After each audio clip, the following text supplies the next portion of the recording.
ကဲအားလုံးမင်္ဂလာပါ MITDC official YouTube channel ကနေပြီးတော့ကြိုဆိုလိုက်ပါတယ်ကျွန်တော်ဒီနေ့မျှဝေပေးတော့မယ့်သင်ခန်းစာကတော့ PTC website တစ်ခုဖြစ်တဲ့ GAB နဲ့နေပြီးတော့ကျွန်တော်မိတ်ဆက်ပေးတော့မှာဖြစ်ပါတယ်အရင်ဦးဆုံးကျွန်တော်က GAB ထဲမှာ register လုပ်မှာပေါ့နော် register လုပ်မှာဖြစ်တဲ့အတွက်ဒီ GAB မှာကျွန်တော်ကဒီ register ဆိုတဲ့ခလုံးကိုနှိပ်လိုက်ပါမယ် register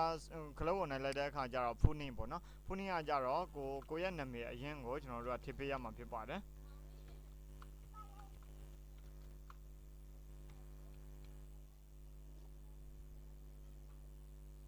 ပြ user name ပေါ့နော်ကဲဒါဆိုရင်ကျွန်တော်တို့ဒီဘက်မှာ full name ရှိမယ် user name ရှိမယ်နောက်ပြီးတော့ဒီဘက်မှာဆိုရင်ဒါ email address ပေါ့နော်ဒီ website အတွက်အသုံးပြုမဲ့ email address တခုရိုက်ထည့်မယ်ပြီးရင်ကျွန်တော်တို့ကဒီဘက်မှာ confirm email address ကိုနှစ်ခါရိုက်ထည့်ရမယ်အောက်မှာအပေါ်မှာ email address တခုရယ်အောက်မှာ confirm email address တခုရယ်နောက်ပြီးတော့ password တွေရိုက်ထည့်တဲ့အခါမှာကျွန်တော်တို့ကသတိထားရမှာပေါ့နော်အဲ့ဒါကြတော့ကျွန်တော်တို့ဒီလိုမျိုး capital letter တွေ small letter တွေပါမှာဖြစ်ပါတယ်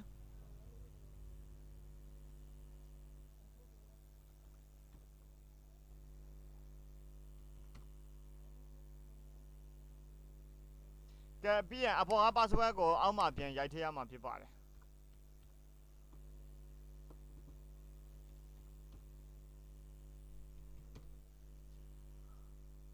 အပေါ်က password နဲ့အောက်က password တူမတူကိုကျွန်တော်တို့ဒီမှာမျက်လုံးလေးအဖွင့်ပိတ်လုပ်ပြီးတော့ကြည့်လို့ရပါတယ်မှန်ပြီဆိုရင်တော့ကျွန်တော်တို့ဒီဘက်မှာအမှန်ရှိပါမယ်အမှန်ရှိကိုအမှန်ရှိကိုရှင်းပြီးလို့ရှိရင်တော့ကျွန်တော်တို့ register ကိုထည့်နှိပ်ပေးရမှာဖြစ်ပါတယ် Welcome to GAB your account is now register ကျွန်တော်တို့ရဲ့ account Gmail ထဲကိုတစ်ချက်လောက်ဝင်ကြည့်ပါမယ် Gmail ထဲကိုသူတို့တစ်ခါတည်းလဲ mail ပို့ထားတာရှိပါတယ်တချို့သော website တွေကကြတော့ကျွန်တော်တို့ဒီမျိုး mail ပို့ပြီးတော့ပေါ့နော်သူကဘာလုပ်ခိုင်းလဲဆိုတော့ confirmation လုပ်ခိုင်းပါတယ်ဒါပေမဲ့ဒီအခုထိတော့ဒီကောင်လေးကmail မပို့ဘဲနဲ့သူကဒီအတိုင်းပေါ့နော်တကယ်လို့ mail ပို့တဲ့ website တွေဆိုရင်တော့mail ကိုစစ်ကြည့်ပါအောင်ပေါ့နော်confirm လုပ်ပေးပါအောင်အဲ့လိုမျိုးပြောတာတွေရှိပါတယ်ဒါပေမဲ့ဒီ website မှာတော့လောလောဆယ်တော့ mail မရောက်လာသေးဘူးနော်ကဲဒါဆိုရင်တော့အခုကျွန်တော်တို့ကဒီထစ်ကိုဝင်တော့ရပေါ့နော်ပြောမယ်ဆိုရင် sign up လုပ်လိုက်ပြီဆိုတော့ကျွန်တော်တို့ login ထစ်ကိုတစ်ချက်လောက်ဝင်ကြည့်ပါမယ် login ဝင်ပါမယ် login ဝင်တဲ့အခါမှာကျွန်တော် user name နဲ့ဝင်လို့ရပါတယ် user name ကိုကျွန်တော်ရိုက်ထည့်ရမှာဖြစ်ပါတယ်ရပြီuser name ရိုက်ပြီဆိုရင်တော့ password ရိုက်ထည့်ပေးရမှာဖြစ်ပါတယ်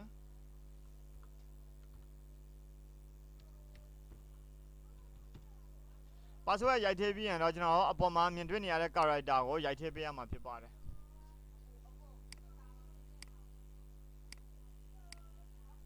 ကျွန်တော်ဒါမျိုးလေးပေါ်လာတဲ့တခါတည်းเนาะအဲ့ဒါလေးကိုကျွန်တော်ပိတ်လိုက်ပါဒီမှာပြန်ရိုက်ကြည့်ပါမယ် password ရိုက်ထည့်ပါမယ်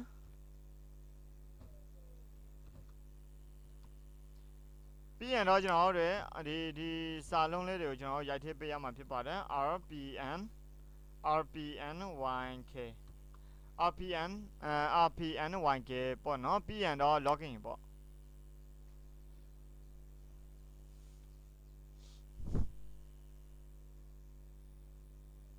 ဒါမျိုးလေးပေါ်လာပြီဆိုရင်ကျွန်တော်တို့ဒီဘက်မှာ save ကိုနှိပ်ပေးရမှာဖြစ်ပါတယ် save မနှိပ်သေးခင်ကျွန်တော်တို့ကဒီ website ထဲမှာဝင်တဲ့ဒီ user name နဲ့ password မှန်မမှန်ကိုဒီမှာစစ်ပေးရမှာဖြစ်ပါတယ်အမှန်ဒီကောင်လေးကိုမျက်လုံးလေးဖွင့်ကြည့်ပါ yes နှိပ်ပါကဲပြီးပြီဆိုရင်ကျွန်တော်တို့ကနေပြီးတော့ GAB account တစ်ခုရတော့ဖြစ်ပါတယ်ဒီ GAB account ထဲမှာဆိုရင်advertise လုပ်လို့ရမယ်ပတ်စံရှာလို့ရမယ်ဒါကကြတော့တစ်ထည့်တွေပေါ့နော်တစ်ထည့်လုပ်ငန်းရှင်တွေကကြတော့ advertise မှာဝင်ပြီးတော့ကြော်ညာမယ်ကျွန်တော်တို့ဒါ online money လိုချင်တဲ့လူတွေကကြတော့ on money ထဲဝင်မယ် on money ထဲဝင်ပြီးရင်ကျွန်တော်တို့ကနေပြီးတော့ဘာလုပ်ပေးရမလဲဆိုတော့သူရှာပေးထားတဲ့အလုပ်တွေကိုကျွန်တော်တို့လုပ်လို့ရပါတယ် view ad ရှိတယ်GAB grade ရှိတယ် on bitcoin ရှိမယ် CPA service ရှိမယ် super pay promo contest ဆိုပြီးတော့6မျိုးရှိပါတယ်အဲ့ဒီမှာ view ad ကတော့အရိုးချင်းဆုံးပေါ့နော် view ad ဆိုတာကြတော့ကြော်ညာလေးတွေကြီးတာဖြစ်ပါတယ် view ad ကိုဝင်လိုက်တဲ့အခါမှာကြတော့ဒါပေါ့နော်ဒီလိုပုံစံမျိုးလေးတွေကိုဒီ star ကလေးမှာလည်းတွေးမြင်ရမှာဖြစ်ပါတယ်ပုံစံလေးတွေကပုံစံတူတာပေါ့နော်နောက်တစ်ခုက account ထဲကိုတစ်ချက်လောက်ဝင်ကြည့်ပါမယ်account ထဲဝင်တဲ့အခါမှာ new link in new window နဲ့တော့ပါမယ်ဒါကြတော့တခြား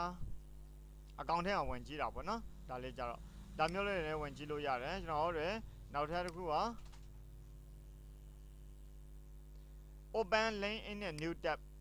အသစ်တစ်ခုအနေနဲ့ဝင်ကြည့်တာဖြစ်ပါတယ်ကိုယ့်ရဲ့ account ထဲကိုဝင်ကြည့်တဲ့ဟာပေါ့နော်ကျွန်တော်တို့ဘယ်လောက်ရထားတယ်အခုဆိုရင်တော့ကျွန်တော်တို့ကအခုမှစတင်ပြီးတော့ account ဝင်တာမို့လို့တခုမှမရသေးဘူးเนาะ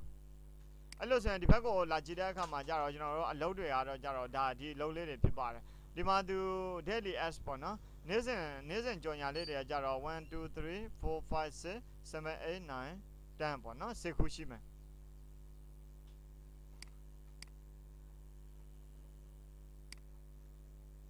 ကဲဒါကကြတော့ကျွန်တော်တို့ email ထဲမှာ confirm လုပ်ခိုင်းတဲ့အရာမရောက်လာဘူးဆိုရင်လည်းကျွန်တော်တို့မလို့ပိတ်လိုက်လို့ရပါတယ်ကဲဒီလိုမျိုးတွေဖြစ်လာပြီဆိုရင်ကျွန်တော်တို့ဒီဘက်မှာဒါ main page ပေါ့နော်ဒါကကြတော့ကိုယ့်ရဲ့ account ကိုကြီးတဲ့ဟာလေးဖြစ်ပါတယ်ဒီအလုံး access ဆိုတဲ့နေရာမှာ your access ဆိုတဲ့နေရာမှာကျွန်တော်တို့ကဒီကြော်ညာလေးတွေကိုနှိပ်ပေးရမှာပေါ့နော်ကြော်ညာလေးတွေကတော့အများကြီးရှိပါတယ်ဒီအောက်မှာလေးအများကြီးရှိတယ်ဒါပေမဲ့သူကအများကြီးဆိုရင်တော့အများကြီးရှိတာပေါ့နော်ကြော်ညာလေးတွေအများကြီးပေးထားပါတယ်ဒီ GAB ထဲမှာပေါ့နော်ကျွန်တော်ပထမဆုံးဒီကြော်ညာလေးတစ်ခုကြည့်မယ်ဆိုရင်တော့001 point ရပါမယ်ကြည့်မယ်ဆိုရင် on bitcoin for viewing website ထဲကိုဝင်ကြည့်ပါဒါဆိုရင်နောက်ထပ်စာမျက်နှာတစ်ခုရောက်တော့မှာပေါ့နော်ဒီ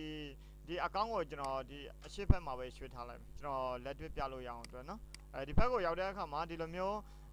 line တန်းလေးပေါ့နော်ဒီ line တန်းကိုကျွန်တော်တို့ကပြီးတဲ့အထိကြည့်ပေးရမယ်ဒီ company ကနေကြော်ညာထည့်ထားတာပေါ့နော်အဲ့မှာကလေးတွေ upside down picture upside down ဖြစ်နေတဲ့ဟာမျက်ပင်ကအထိအပင်လေးတွေကအောက်ကမရှိဘဲနဲ့အပေါ်မှာရှိနေတယ်အဲ့ဒါကြောင့် upside down ဖြစ်ပါတယ်အဲ့ဒါလေးတစ်ချက်နှိပ်ပေးလိုက်လို့ရှိရင် you will credit ဆိုတော့ business ရသွားပြီပေါ့နော်ဒါဆိုရင်ကျွန်တော်တို့ဒါကိုပိတ်လို့ရတယ်ရိုးချင်းပါတယ်အလုပ်လေးတွေကဒါဆိုရင်ဒီမှာ001ဝင်လာပြီဖြစ်ပါတယ်ဒါဆိုရင်ကျွန်တော်အကောင့်မှာကျွန်တော်ဒီမှာ0.0010 ရတော့ပြီပေါ့နော်ပြီးရင်နောက်ထပ်ကြော်ညာတစ်ခုကြည့်ပါမယ်နောက်ထပ်ကြော်ညာတစ်ခုကလည်းဒီတိုင်းပါပဲအဲ့တိုင်းကျွန်တော်ဒီ PTC website တွေကတော့ဒီတိုင်းပဲသွားတာများပါတယ်များတော့အပြင်ပေါ့နော်ဒါဆိုရင်ဒီမှာဒီအတန်းနဲ့ပြီးတဲ့အထိကြည့်မယ်ဒီတန်းနဲ့ပြီးတဲ့အထိကိုကြည့်ပြီးရင်သူကနှက်ခဲတဲ့ဟာတစ်ခုကိုကျွန်တော်နှိပ်ပေးလိုက်မယ်ဒါဆိုရင်ကျွန်တော်ကြော်ညာခါရပြီပေါ့နော်အဲ့မှာကလေးတွေ upside down picture လား upside down ဖြစ်နေတဲ့ဟာဒါလေးပေါ့နော်အဲ့ဒါလေးနှိပ်ပေးလိုက်ဒါဆိုရင် you will create ဆိုရင်နောက်ထပ်0010 ရတော့မှာဖြစ်ပါတယ်အဲ့လိုဆိုရင်ကျွန်တော်ဒီဘက်မှာလာကြည့်တဲ့အခါဘယ်လောက်ဖြစ်သွားပြီလဲ20ဖြစ်သွားပြီပေါ့နော်ဒါမျိုးလေးတိုးလာမယ်ကျွန်တော်နောက်ထပ်တစ်ခုကိုနှိပ်မယ်ပေါ့အဲ့လိုဆိုရင်003ဖြစ်သွားမယ်ပေါ့နော်အခုလောဆိုတော့002ပဲဖြစ်သေးတယ်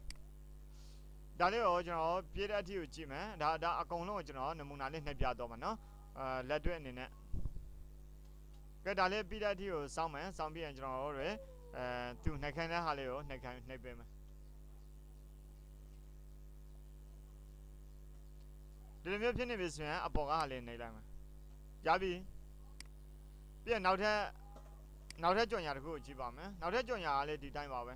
line အကောင့်ကောင်းသလိုမြန်ပါတယ်ဒီဟာလေးတွေကလည်း line နှိပ်လို့ရှိရင်တော့မလွယ်ဘူးကျွန်တော်တို့ဒီ online အလုပ်တွေလုပ်ဖို့ကြတော့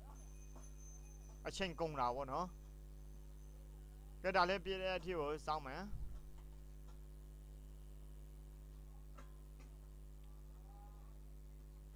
ဒီ GAB website ကလည်းနာမည်တော့ကြီးပါတယ်ဒါလေးကိုတစ်ချက်နှိပ်လိုက်မယ်ပြီးပြီဆိုရင် you will create ဆိုရင်အမှန်ရှိတော့ရင်ရပြီဒါလေးပိတ်လို့ရတယ်ကျွန်တော်ဘယ်လောက်ရတော့လဲ004ရတော့လားကြည့်လိုက်မယ်အခုလောဆယ်တော့002ပဲရှိသေးတာပေါ့နော်သူ့ကိုဒီကောင် refresh ပေါ်လာတဲ့အခါကျွန်တော်နှိပ်ကြည့်လိုက်လို့ရနောက်ထပ် website တစ်ခုတော့မယ်နောက်ထပ်ကြော်ညာတစ်ခုပေါ့နော် advertising နှိပ်ပေးလိုက်မယ်ပြီးရင်ဒီဘက်မှာကျွန်တော်စောင့်ပေးရမယ်ထုံးစံအတိုင်း wait for ad to load ဒီမှာကျွန်တော်တို့ ad ပေါ်လာတဲ့အထိကိုကျွန်တော်စောင့်ပေးရမှာပေါ့နော်အချိန်တော့ကုန်တယ်ပေါ့နော် PTC website တွေတော်တော်များများအချိန်ကုန်တယ်ဒါမှသူကအရင်နည်းမလို့ကျွန်တော်ကြွညံမှုမလို့ကျွန်တော်ကလီနှိပ်တဲ့အောင်ကွန်ပျူတာအနေချင်းလေးနှိပ်တဲ့အောင်နဲ့ကျွန်တော်ဒီစက်ရုံဝင်ငွေလောက်ကိုကျွန်တော်ကအလုံးယုံစက်ရုံဝင်ငွေလောက်ကိုရရှိမှာဖြစ်ပါတယ်ဒါဆိုရင်ပြီးသွားရင်ဒီလိုပုံစံမျိုးလေးတွေပေါ့နော်ပြီးရင်ဒီဘက်မှာ refresh တစ်ခေါက်လုပ်လိုက်ပါမယ်0.005 cents ရတော့ဖြစ်ပါတယ်ကဲဒါဆိုရင်နောက်ထပ်ကြော်ညာ website တစ်ခုကိုကူးမယ်ပေါ့နော်နောက်ထပ်ကြော်ညာ website တွေကလည်းဒီတိုင်းပဲကျွန်တော်လုပ်တော့မှာဖြစ်ပါတယ်ဒီ website ပြီးရင်တော့ကျွန်တော်နောက်ထပ်ပုံစံလေးတစ်ခုနဲ့ရှင်းပြတော့မှာဖြစ်ပါတယ်ကဲဒါဆိုရင်တော့အခုကျွန်တော်တို့ဒါလေးကိုပြီးတဲ့အထိစောင့်မယ်က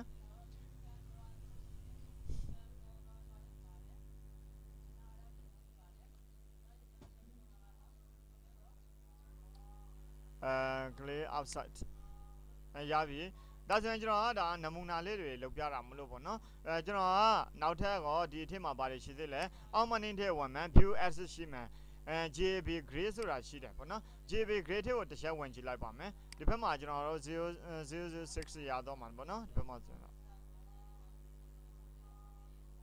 006ရတော့ဖြစ်ပါတယ် point ကတော့10 point ပေါ့နော်ဘာကြောင့်လဲဆိုတော့ကြော်ညာ6ခုနှိပ်တဲ့အတွက်ကျွန်တော်10 point ရမယ် rubber တွေကတော့မရှိသေးဘူးကဲဒါဆိုရင်တော့အခုကျွန်တော်တို့ကနေပြီးတော့ဒီမှာဘယ်လောက်ပေးလဲဆိုတော့ chances total 30ပေးတယ်ပေါ့နော် price ကဘယ်လောက်ထိပါလဲဆိုတော့ jackpot price မှာ39.169ရှိတယ်ပေါ့နော်အဲ့မှာအချိန်30ပေးတယ်အချိန်30မှာကျွန်တော်တို့တွေကိုရသလောက်နှိပ်ပေါ့နော်ဒီဘက်မှာလည်းသူအများကြီးပေးrecent winner နဲ့ recent winner ကြတော့ဒါမကြသေးခင်ကရပေါက်ထားတယ်မေးပေါက်ထားတဲ့လူတွေပေါ့နော်ဒါမျိုးလေးတွေကြတော့သူက001ရယ်007ပေးတာလေးရှိတယ်ကဲကျွန်တော်ပေါက်သည့်ဖြစ်စေမပေါက်သည့်ဖြစ်စေဒုတိယအလုပ်တစ်ခုကိုစမ်းကြည့်ပါမယ်ဒီမှာကလေးတစ်ချက်နှိပ်လိုက်သူကအခုနပစ်တူကလေးလိုပဲပေါ့နော် PTC လိုမျိုးပဲကျွန်တော်စောင့်ပေးရမယ်စောင့်ပြီးရင်ဒီမှာ attendance ပေါ်လာတဲ့အထိပြီးမယ်ဒီမှာအချိန်ရေပေါင်းစုစုပေါင်း30ပေးတယ်ပေါ့နော်30မှာကျွန်တော်တို့ကနေပြီးတော့ဒါအခုဒီတစ်ချိန်နှိပ်ပြီးရင်တော့ကျွန်တော်29ချိန်ပဲကျန်ပါပေါ့နော်ဒီဘက်မှာကြည့်ထားမယ်နော်နောက်ဆုံးဒါလေးကိုပြီးတဲ့အထိစောင့်ပေးမယ်သူနှိပ်ခိုင်းတဲ့ဟာတစ်ခုကိုကျွန်တော်နှိပ်ပေးလိုက်မယ်ဒါလေးကိုနှိပ်ပေးလိုက်မယ်ဒါဆိုရင် you on points you have conditions you on points ပေါ့နော် on points you on points ဆိုတာအမှန်ရှင်းလိုက်တာကျွန်တော်နော်အဲ့ဒါလေးကိုတစ်ချက်ကြည့်ပါမယ် you on points ဆိုတာဒီမှာ29ချိန်ကျန်တယ်ပေါ့နော် you on points as view today 11ပေါ့နော်ကျွန်တော်29 30ပြည့်ဒါအလုံးမလုပ်တော့အခုလောလောဆယ်ကျွန်တော်ဒီဘက်မှာတစ်ချက်ကြည့်လိုက်မယ်you on points points ပေါ့နော် UN points ဆိုတာ1 point ရတော့ပေါ့ပြောမယ်ဆိုရင်နော်ဒီဘက်မှာကြော်ညာမနေပေမဲ့ဒီ points လေးတွေဒီဘက်ကရတတ်ပါတယ်အဲ့ဒါဆိုရင်နောက်ထပ်ကြော်ညာတစ်ခုနောက်ထပ် grade တစ်ခုကို cancel မယ်